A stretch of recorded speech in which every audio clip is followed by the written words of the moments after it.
I'm Mike Wolf, and I've been picking for years now. And I've got to tell you, finding that rare Indian motorcycle in the barn is what drives me to pick every day. But I've never been able to witness history in the making. Today, we're going to do that together. You're about to actually hear the sound of the all-new engine that's going to power the next generation of Indian motorcycles. They've been working hard to give the next bike a brand new heartbeat. Now, it's your turn to listen. Here we go.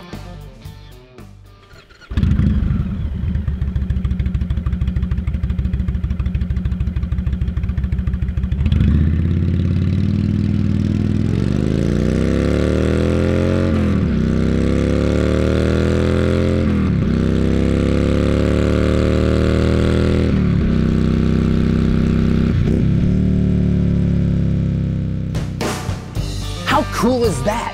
You just heard an all-new motor, and soon it's going to be put into an all-new bike. And you can carry the sound with you if you download the new Indian mobile app. We believe the Indian's greatest history is yet to come. I'll see you on the back roads.